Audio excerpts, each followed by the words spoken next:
하나님의 평화가 말씀을 듣는 우리 가운데 함께 하시기를 바랍니다. 아멘. 오늘은 송년 주일입니다. 이제 2017년은 어제가 되고 2018년은 이제 내일도 다가왔습니다. 1년 365일 동안 수고 많으셨죠? 얼마 남지 않은 시간이지만 반성도 하고 감사도 하는 아주 금쪽 같은 시간입니다. 흔히 점잖은 말로 유종의 미라는 말이 있습니다. 아름답게 마무리한다는 뜻입니다.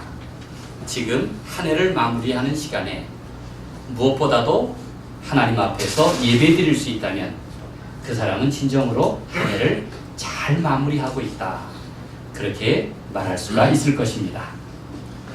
제가 중국에서 온 조선족 염향옥 집사님과 밥을 먹으면서 중국말 한마디를 배웠습니다.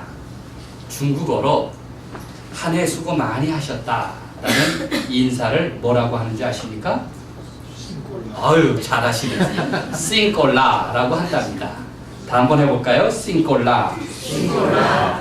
왜 싱꼴라인 줄 아십니까? 싱은 매울 신자입니다. 매울 신자. 신라면 그 신자고, 꼴은 쓸 고자입니다. 쓸 고자. 싱꼴라. 그럼 료는 뭘까요? 라는 료입니다. 료. 마칠 료자입니다. 어느 나라든 사람살이가 그렇게 간단치 않은 모양입니다. 수고하셨습니다. 싱꼴라에는 맵고 쓰고 고달픔이 이제 끝났습니다 라는 뜻입니다. 맵고 쓰고 고달픈 시간이 이제 마쳤다 하는 뜻입니다. 그런데 싱꼴라 하면서 인상 쓰면서 하는 사람 있습니까? 여러분 싱꼴라 할 때 다 웃으면서 하죠? 그 맵고 쓴 시간들조차 웃으면서 서로 덕담하니 그간의 고생도 참 보람이 있는 법입니다. 옆에 분들과 함께 손잡아 주면서 싱꼴라 하시기 바랍니다. 싱꼴라. 싱꼴라.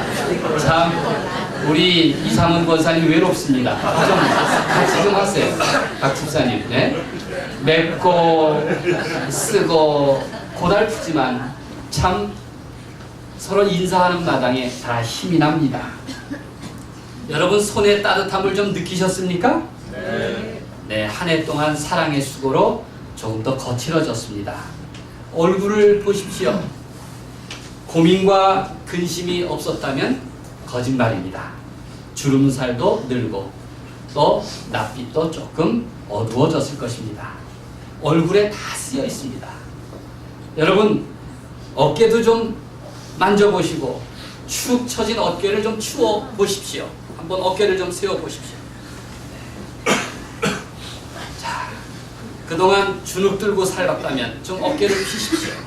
그리고 하늘도 좀 쳐다보십시오. 그리고 소망을 계속 간직하도록 오늘 내내 서로 격려하면서 힘을 나누시기를 바랍니다. 한 해를 마무리하고 새해를 맞이하면서 내 삶에서 무엇이 매운 일이었습니까? 무엇이 쓴 일이었습니까? 그리고 다시 어떻게 인생을 만나게 조리할 것인가 한번 궁리해 보십시오. 이것을 잘해야 자신의 삶을 리모델링 할 것입니다. 오늘 주신 하나님의 말씀을 통해서 듣겠습니다.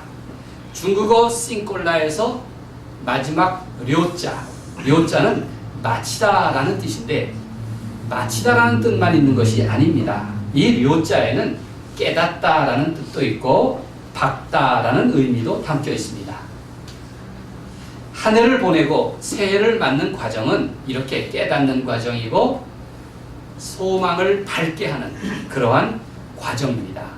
그래서 싱꼴라는 참 지혜로운 인사말이다라는 생각이 들었습니다. 전도서는 바로 인생에 대해서 말하고 있습니다. 인생이라는 나이가 젊거나 들었거나 그 불안한 강가에서 첨벙거리며 살아가는 우리의 삶, 그 가운데 내게 주시는 말씀을 깨닫고 새로운 결심을 한다면 얼마나 복된 일입니까? 오늘 본문은 참 감상적입니다. 인생을 숙연하게 되돌아보게 합니다. 인생에는 날 때가 있고 죽을 때가 있으며, 헐 때가 있고 세울 때가 있으며, 울 때가 있고 웃을 때가 있으며, 찾을 때가 있고 잃을 때가 있으며, 사랑할 때가 있고 미워할 때가 있다는 것입니다. 뭐 어느 특별한 사람에게 그렇다는 것이 아니라 모든 사람에게 그렇다는 것입니다. 한마디로 범사에 기한이 있고 모든 일에는 다 기한이 있고 모든 목적은 이룰 때가 있다는 것입니다. 7절에 보면 찢을 때가 있고 꿰맬 때가 있다는 말씀이 있습니다. 무슨 의미일까요? 찢는다, 옷을 찢는다는 뜻인데 사람이 죽어서 슬퍼하는 경우를 말합니다. 찢을 때가 있습니다. 옷을 꿰맨다는 것은 이제 장례를 다 마치고 각각 저마다 새로운 삶을 시작하게 된다는 것을 의미합니다. 우리의 일생이 이러한 때의 반복을 통해서 이루어진다는 것은 만인의 상식 아닙니까? 역사의 교훈입니다. 보통 사람들은 모든 것을 우연이다 라고 생각할지 모르지만, 그러나 그리스도인은 하나님이 정하신 때가 있다, 하나님이 계획하신 때가 있다는 것을 믿는 사람들입니다. 본문은 서로 상반되는 경우를 둘씩 짝짝 지어 놓았습니다. 그것이 모두 14가지입니다. 28번의 상반된 경우는 삶의 내용 모든 것을 다 포괄하고 있습니다. 이 모든 것은 서로 연관되어 있죠. 그것은 비록 사람에게는 감춰져 있는 것 같지만 그러나 하나님은 다 헤아리신다고 성경은 분명하게 말씀하고 있습니다. 우리가 알 수 있는 것은 지극히 단편적입니다. 사람은 시작도 끝도 알 수 없는 영원한 시간 속에서 다만 지금이라는 순간만 알 수 있을 뿐입니다. 그러기에 자기 운명을 미리 헤아려 보려고 얼마나 많은 시도를 합니까? 얼마나 많은 시도를 합니까? 제가 자주 가는 연남동 한 출판사 앞에 점집이 있는데 이렇게 간판이 붙어 있습니다. 알고자 하는 것을 알려드립니다.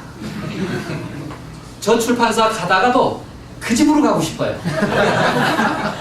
그 2층의 왼편은 출판사고 오른편은 그 점집입니다. 간판을 어쩌면 그렇게 잘 만들었을까요? 알고자 하는 것을 알려드립니다. 야, 정말 기가 막힙니다. 사람은 누구나 자기 운명을 미리 헤아려 보려고 시도를 합니다. 그러나 인위적으로 미래를 알고자 하는 모든 시도는 실패할 뿐입니다. 그런 사실을 알면서도 인간은 누구나 의연할 수가 없습니다. 불시의 위험과 재난을 겪고 나서야 비로소 알 수 있습니다. 사람들은 그때마다 당황해하고 그때마다 혼란스러워하고 또 사회적으로 크게 진통을 겪습니다. 전도서 기자는 이러한 현실에 대해서 항변합니다. 인생은 헛되고 무기력하고 도무지 평화를 찾을 수 없는데 도대체 어쩌라는 것입니까? 어쩌라는 것입니까? 그렇게 항변하는 것입니다. 그러나 결론적으로 말하기를 하나님께서 인생의 모든 일에 대해서 기한을 두시고 섭리하시고 간섭하시니 그러니 하나님의 은총을 사모하라는 것입니다. 너는 하나님의 은총을 사모해라. 그렇게 사는 것이 최선의 삶, 최상의 삶이라는 것입니다.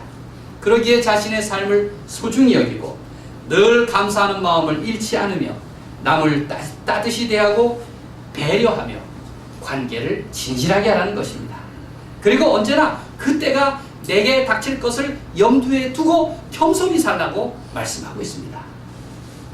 오늘 본문에서 28가지 경우를 들어서 하나님의 섭리를 강조하는 이유가 있습니다.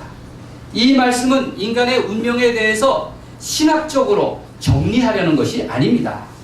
천기 누설의 진리를 밝혀주려는 것도 아닙니다. 다만 모든 사람은 인생에서 죽음과 실패, 상실과 버림, 화를 당해서 고통을 겪게 마련이니 서로 위로하라는 것입니다. 한마디로 숱한 변화가 있는 삶 속에서 믿음으로 선택과 도전하기를 게을리하지 말라는 것입니다. 예나 지금이나 사람들은 여러 가지 재난을 겪습니다. 사실 문제가 없는 사람, 문제가 없는 때가 있었습니까? 우리는 집집마다 사람마다 크고 작은 염려와 걱정을 장식물처럼 달고 삽니다. 그럼에도 불구하고 너희는 하나님의 계획과 작정 안에 포함되어 있으므로 절망하지 말고 하나님의 구원하심을 소망하라. 그런 메시지를 본문은 담고 있습니다. 이렇듯 모든 인생은 출생과 죽음, 파종과 결실, 기쁨과 슬픔, 획득과 상실, 외침과 침묵, 전쟁과 평화의 때를 반복합니다. 예외는 없습니다. 만물에는 거부할 수 없는 순리가 있습니다. 인간의 수고와 노력으로 바꿔낼 수도 있지만 그러나 근본적으로 변경시킬 수 없는 것들도 있습니다. 그렇기 때문에 전도자가 권고하고 있는 것입니다. 너희는 이러한 어려움 속에서도 일상에 여러 가지 즐거움이 있으니 그것을 누려라. 또 그 가운데서 하나님의 자비로우심이 있으니 그것을 경험해라. 하나님은 지극히 작은 사람 한 사람에게도 반드시 은혜를 베푸시는 분이라고 하는 것을 우리에게 말씀하고 있습니다. 우리의 믿음의 자리는 바로 하나님의 이러한 사랑과 자비로부터 출발하는 것입니다. 2017년에 참 많은 변화가 있었습니다.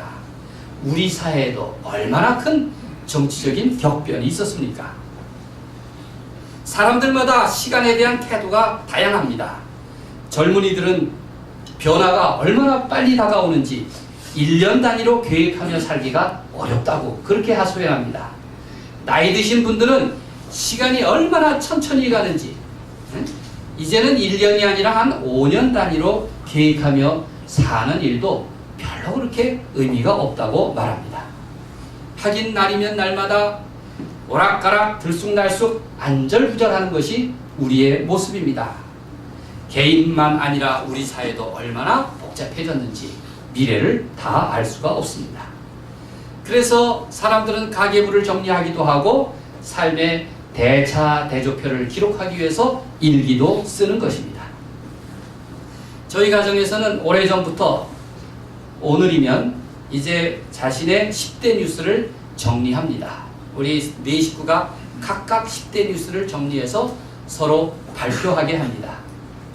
아이들일수록 좋은 것부터 발표하고 어른들일수록 좀 서운한 일부터 발표를 합니다. 젊어서는 내 인생에 빛나는 순간들이 기억할 만했는데 나이가 들면 내 인생에 상실한 것들이 먼저 더 중요하게 기억에 남는구나 하는 생각이 들었습니다. 누구 한 사람 예외 없이 즐거운 일들이 있었고 또 실망스러운 일들도 있었습니다. 그렇다고 낙심하고 절망하고 우리 여기서 이제 머물자 그렇게 하는 사람은 없습니다. 다 새해를 즐겁게 맞고 또 새해를 더 아름다운 계획으로 열어가게 마련입니다. 어떤 시인의 말처럼 슬픔도 힘이 된다 그렇게 말하기도 하고 서양 속담처럼 코르크 부스러기가 떨어졌다고 해서 오래된 포도주를 버리는 법은 없습니다. 시간이 지나면 부패되는 음식도 있지만 그러나 시간이 지나면 발효되는 음식도 있습니다. 인간 댐댐이도 마찬가지입니다. 인생을 썩게 만드는 것도 내 선택에 달려있고 인생을 성숙하게 만드는 것도 내 선택에 달려있습니다. 나 하기에 달렸습니다. 여러분 나이가 들었어도 단맛만 좋아하는 사람이 있죠? 초등 입맛 그렇게 우리가 놀리기도 합니다. 진정한 맛은 단맛이 아닙니다. 싱콜라 쓰고 맵고 시고 이것도 단맛과 어울려져야 최고의 맛이 되는 것처럼 진정한 맛은 쓴맛도 있고 짠맛도 있고 매운맛도 있는 법입니다. 여러분 이러한 쓰고 짜고 달고 매운 이러한 맛들로 올 한 해 잘 버무리며 살았습니까? 과연 여러분이 조리한 한 해의 음식은 어떤 맛을 내고 있습니까? 누구에게든 인생에는 신비한 영역이 있게 마련입니다. 21세기에도 이성의 세계와 상상력을 초월하는 일들이 끊임없이 일어나고 있습니다. 그리고 마침내 모든 사람에게 죽음이라고 하는 것은 아무도 거역할 수 없는 절대적인 사건이 될 것입니다. 누구도 내 인생의 흐름을 전체를 알아보기는 어렵습니다. 그렇다고 모든 것을 감수해라라고 말하는 것은 참 억울한 일입니다. 그래서 전도서는 말하고 있습니다. 거듭거듭 말하기를 하나님의 손에 달려 있음을 명심하라는 것입니다. 하나님의 계획은 사람의 생각과 전혀 다릅니다.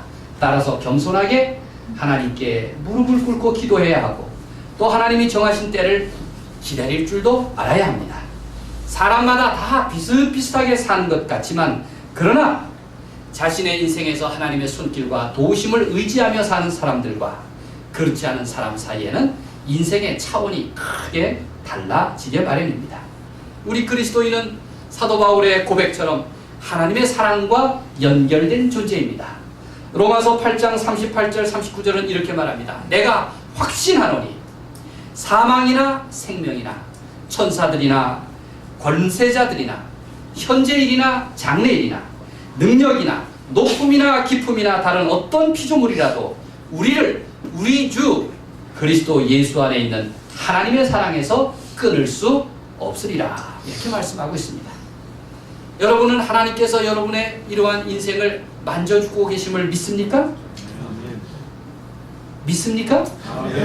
하나님의 은혜와 축복이 내 삶을 간섭하고 계심을 의지합니까? 이것을 사모하십시오. 하나님이 나를 매 순간 만져주신다. 내 삶을 간섭하신다. 이것을 사모하십시오. 이것이 내 일상생활에서 느낄 수 있는 믿음입니다. 나는 하나님과 그 사랑에 연결된 그런 존재임을 여러분 믿고 그렇게 사랑 가운데 머무십시오. 흔히 한 해 한 해 세월이 지나면 사람이 성숙해지고 믿음도 깊어지고 인생의 경륜도 쌓인다고 합니다. 정말 그렇습니까? 제가 그럴 줄 알았습니다. 한 해 한 해 지나면 내가 더 성숙해지고 믿음도 깊어지고 경륜이 쌓일 것이다. 이렇게 기대했습니다.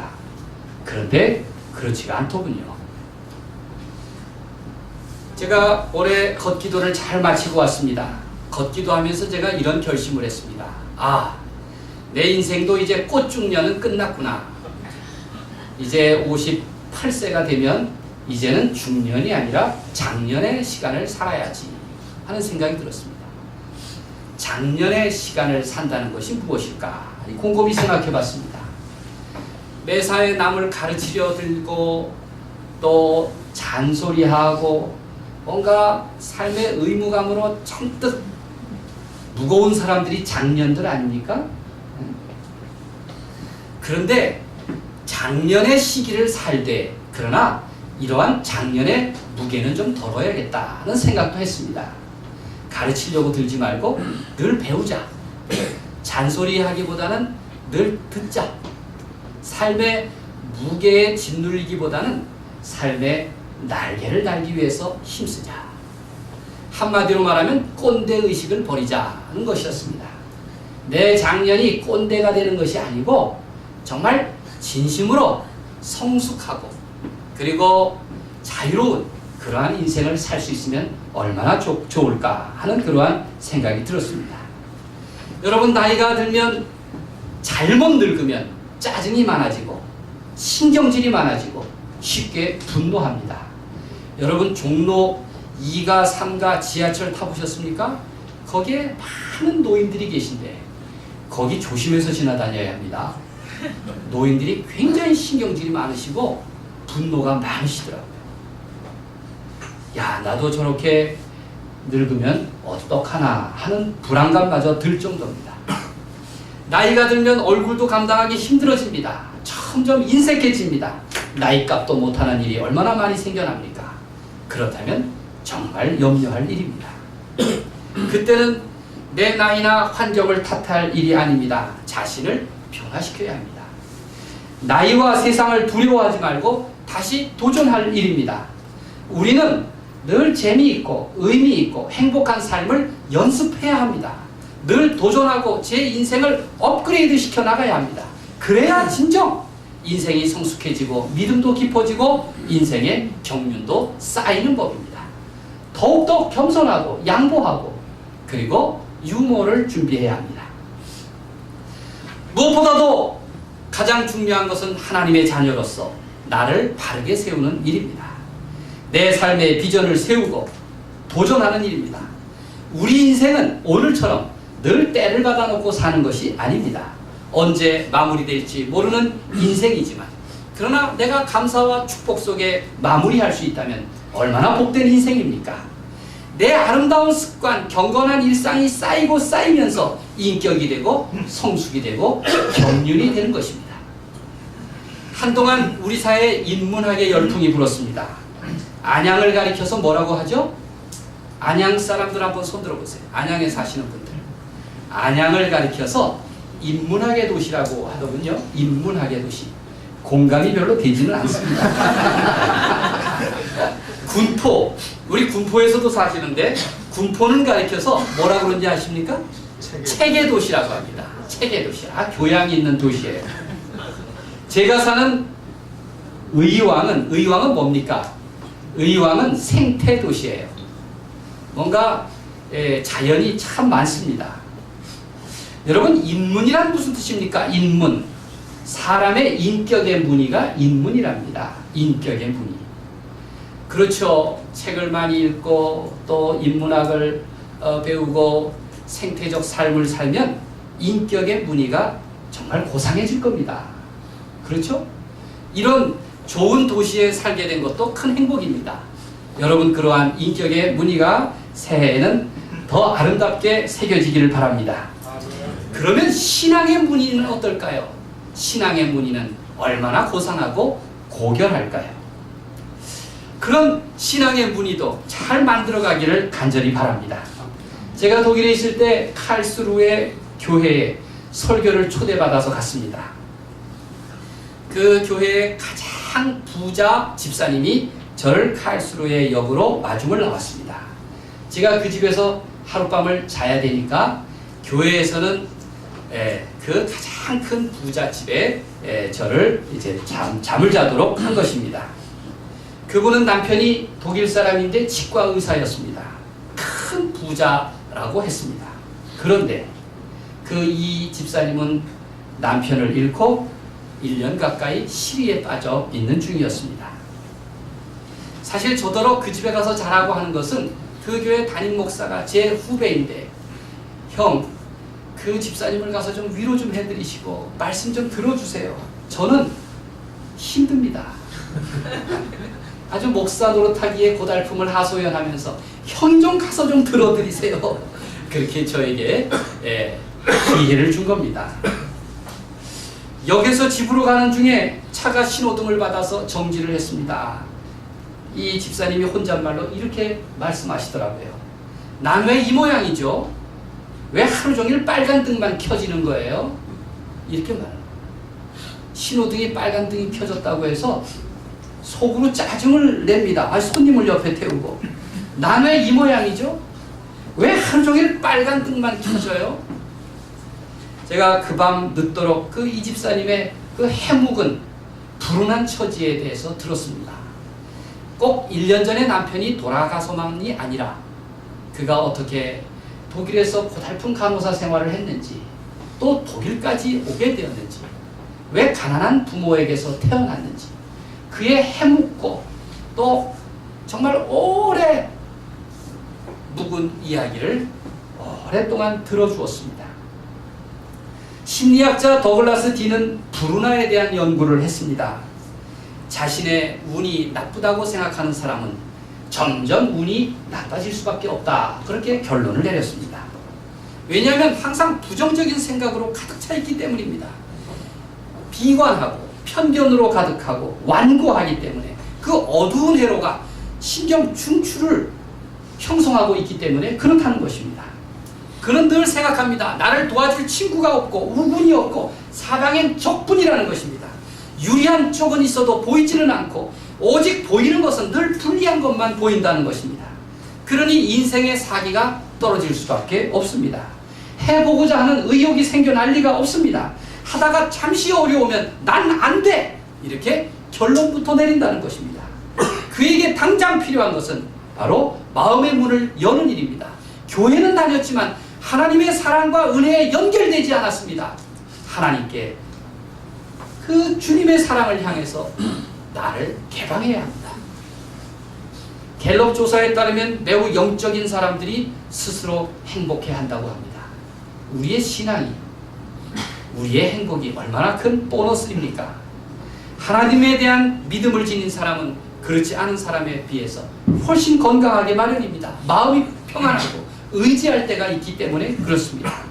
하나님을 의지하는 마음을 지녔다면 치유의 속도나 삶의 회복이 빠르게 마련입니다. 진정한 삶의 만족이나 평화를 경험하려면 우리는 더 하나님을 향해 나를 개방해야 합니다. 하나님을 향해 마음의 문을 활짝 여십시오. 내 일상적인 경건 생활, 기도와 침묵, 찬양과 감사를 통해서, 말씀 읽기를 통해서 하나님과 끊임없이 소통하십시오. 세월은 변하지만 그러나 언제나 내 자리가 있습니다. 내 삶의 자리를 지키십시오. 자신의 출석부를 점검해 보십시오. 내 안에 예수 그리스도를 모시고 그리스도인다운 목표, 그리스도인다운 습관, 그리스도인다운 관계를 지속하십시오. 싱꼴라. 다시 한번 옆에 분들과 싱꼴라 하십시오. 싱꼴라. 싱꼴라. 한 해를 마무리하면서 성령께서 여러분의 삶을 위로하시고 새 힘을 주시기를 바랍니다. 2018년 꿈꾸는 시간을 가지십시오. 그것은 하나님이 주신 선물입니다. 하나님의 은혜로 한 해를 행복하게 정리하고 새로운 축복과 은총의 2018년을 맞이하시기를 우리 주님의 이름으로 간절히 축원드립니다.